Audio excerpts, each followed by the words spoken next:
بسم الله الرحمن الرحيم الحمد لله رب العالمين والصلاة والسلام على رسول الله صلى الله عليه وسلم. سؤال ጥያቄ ما هي واسطة الرسول صلى الله عليه وسلم የመልእክተኛው عليه الصلاة والسلام ስራ ድርሻ ምንድነው? የአላህ መልእክተኛ በኡማው ላይ የተጣለባቸው ኃላፊነትና የሥራ ድርሻ ምንድነው?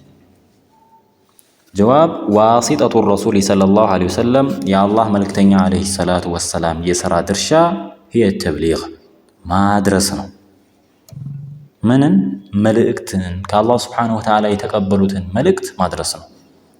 قال تعالى الله انديلال يا أيها الرسول أنت ملئكتنياتشن هوي بلغ أدرس ما أنزل إليك ولا أنت يتورد لهن من ربك كجيته زند ከላይ የወረደልህ የሆነውን መመሪያ ማድረስ ነው ስራቸው ማለት ነው። وقال صلى الله عليه وسلم يا الله መልእክተኛ ብለዋል اللهم اشهد ሱሐቦችን ሰበሰቡና በሐጀተል ወዳዕ ላይ አላ አዋጀሉ هل بلغت አድርሻለሁ መልእክቴን ሲሏቸው قالوا نعم نشهد انك قد بلغت አንተ ማድረስን እንመሰክራለን መልእክትህን አድርሰሃል ሲሏቸው ጊዜ ምን አሉ? اللهم اشهد ጣታቸውን ወደ ላይ እየጠቆሙ የአላህን ዑሉውነት ከዓርሽ በላይ መሆኑን እየጠቆሙ اللهم اشهد አላህ ሆይ መስክር አሉ። جواب لقوله الصحابة የሱሐቦችን ንግግር መልስ ለመስጠት ምን ብለው ነበር ሱሐቦች? نشهد እንመሰክራለን أنك قد بلغت አንተ በርግጥ መልእክትን አድርሰሃል ተብለው በሚባሉ ጊዜ ምን አሉ ማለት ነው? اللهم اشهد. سؤال ጥያቄ ممن نطلب الشفاعة كمان ነው ሸፍዓን ምንፈልገው? ممن نطلب شفاعة الرسول صلى الله عليه وسلم የአላህን መልእክተኛ ሸፍዓ ከማን ነው ምንፈልገው? አላህ Subhanahu Wa Ta'ala ነብዩን ሸፍዓ እንዲያደርግልን ነገ የውመል ቂያማ በዛ በጭንቁ ቀን ለኛ አማላጅ እንዲሆኑልን አላህ ዘንድ እንዲያስታርቁልን ማንን ነው የምንጠይቀው ከተባለ ጀዋብ ነጥሉቡ ሸፋዓቲ الرسول من الله የመልእክተኛውን አለይሂ ሰላቱ ወሰላም ሸፋዓነት ከአላህ ነው የምንጠይቀው። አላህ ሆይ ነብዩን ሸፋዓ አድርግልኝ በዛ ቀን የአላህን መልእክተኛ ለኔ ሸፋዓ አድርግልኝ ነው እንጂ የአላህ መልእክተኛ ወይ ሸፋዓ ሆኑልኝ ብትል ይሄ አይሆን። ምክንያቱም ሸፋዓን የሚሰጠው አላህ ስለሆነ ማለት ነው። قال تعالى الله እንዲላል ቁል ብለህ በላቸው ሊላሂ الشفاعة جميعا ሸፋዓ ምልጃ የተባለች በአጠቃላይ ለአላህ ነው። ኢላ መን ይርተዳ ሚን ረሱል ኢላ መን ይርተዳ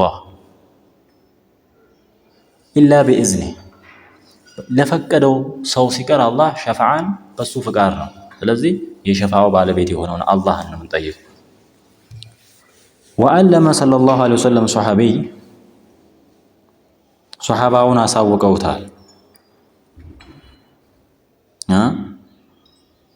የአላህ መልእክተኛ ሸፋዓ እንዲሆንላቸው በጠየቃቸው ጊዜ ምን አሉት? አላሁመ በላሉት ብለህ በል አላህ ሆይ ሸፊዕሁ ፊየ ሸፊዕሁ ሙሐመድን አማላጅ አድርግልኝ ፊየ በኔ ላይ ሙሐመድን ሸፋዓ አድርግልኝ ብለህ በላቸው። ስለዚህ ነብዩን አለይሂ ሰላቱ ወሰላምን አላህ በእኛ ላይ ሸፋዓ እንዲያደርገን የሁሉ ቀን ዱዓችን መሆን አለበት። እንዘነው የተሳሳተ ኮንሰፕት ወይንም ጫፍ ይዞ የሚወጣ እውቀት እየበጠበጠ ስለሆነ አሁን ይኸው ነብዩ ሰለላሁ ዐለይሂ ወሰለም ሸፋዓ አይሆንም ብለዋል ይላሉ። ነብዩ አለይሂ ሰላቱ ወሰላም ዱዓ ከልክለዋል እያሉ ነው ይኸው ይላሉ። ስለዚህ ጥንቃቄ ልንወስድ ይገባል።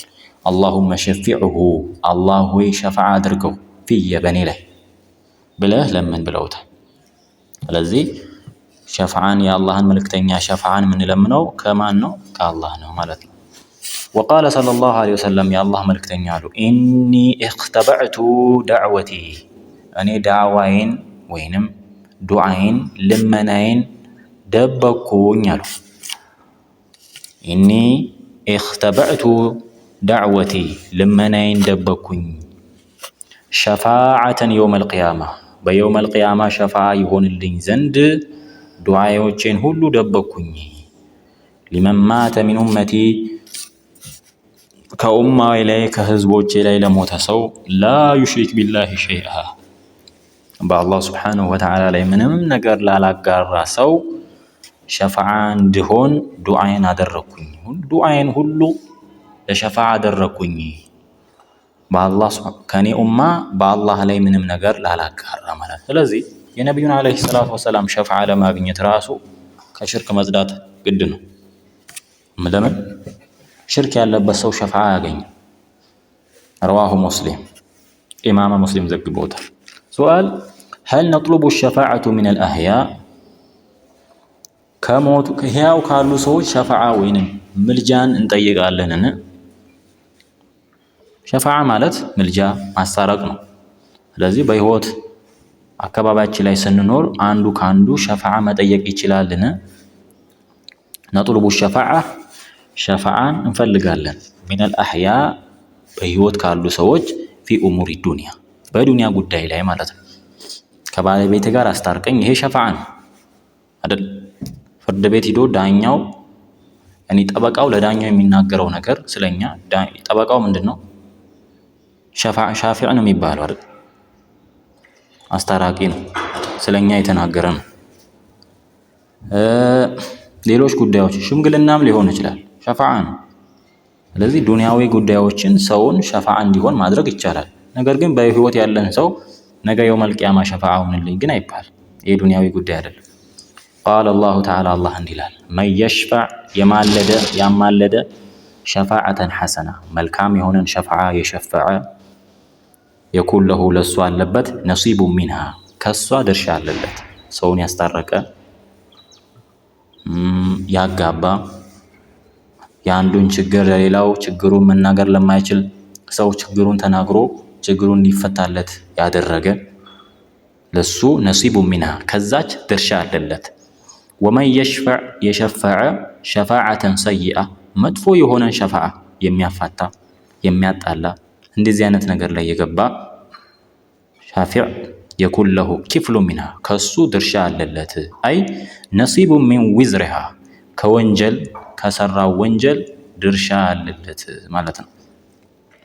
ወቃለ ሰለላሁ ዐለይሂ ወሰለም የአላህ መልክተኛ አሉ፣ እሽፈዑ አማልዱ አስታርቁ ቱእጀሩ አጅር ታገኛላችሁ። ስለዚህ በተጣሉ ሰዎች መካከል ማስታረቅ ሸፋዓ ነው፣ ዱንያዊ ጉዳይ ነው። ስለዚህ ይቻላል ማለት ነው። ረዋሁ አቡ ዳውድ ኢማም አቡ ዳውድ ዘግቦታል። ሱአል ጥያቄ ሀል ነዚዱ እንጨምራለን ፊ መድሒ ረሱል ሰለላሁ ዐለይሂ ወሰለም በነቢዩ ዐለይሂ ሰላቱ ወሰላም ክብር ላይ እንጨምራለንን? ሙገሳ ክብር ማለት ነው። ላ ነዚድ አንጨምርም ፊ መድሒሂ በሙገሳና በማክበር ላይ ድንበር ማለፍ አንችልም። ቃለ ተዓላ አላህ እንዲህ ይላል፣ ቁል ብለህ በላቸው ኢነማ አነ እኔ እኮ በሸሩን ሰው ነኝ፣ ሚስሉኩም እንደናንተ ሰው ነኝ። ነገር ግን ከእናንተ የምለየው ዩሓ ኢለይ ወደ እኔ ዋሕይ ይወርድልኛል፣ መለኮታዊ ራእይ ይወርድልኛል። አነማ ኢላሁኩም ጌታችሁ እኮ ኢላሁ ዋሒድ አንድ ጌታ። አላህ ለነብዩ የሰጣቸው ደረጃ ከዛ ደረጃ ማስበለጥ አንችልም ማለት ነው። ወቃለ ሰለላሁ ዐለይሂ ወሰለም የአላህ መልክተኛ ምን አሉ? ላ ቱጥሩኒ ከፍ ከፍ አታድርጉኝ፣ ከማ አጥረት ነሳራዎች ክርስቲያኖች ከፍ ከፍ እንዳደረጉት ዒሳ ብን መርየም የመርየም ልጅ የሆነውን ዒሳን ከፍ ከፍ አድርገው ጌታ እንዳደረጉት እኔን እንደሱ ከፍ ከፍ እንዳታረጉኝ። ፈኢነማ አነ ዓብዱን እኔ ባሪያ ብቻ ነኝ። ፈቁሉ ብላችሁ በሉኝ ዓብዱላህ የአላህ ባሪያ፣ ወረሱሉህ የአላህ መልክተኛ በሉኝ፣ ዓብደላህ በሉኝ፣ ያ ረሱለላህ በሉኝ። ረዋሁል ቡኻሪ ኢማም አልቡኻሪ ዘግበውታል። ኢጥራእ የሚለው ቃል ትርጉሙ ሁወል ሙባለገቱ ፊል መድህ በማሞገስ ድንበር ማለፍ ነው።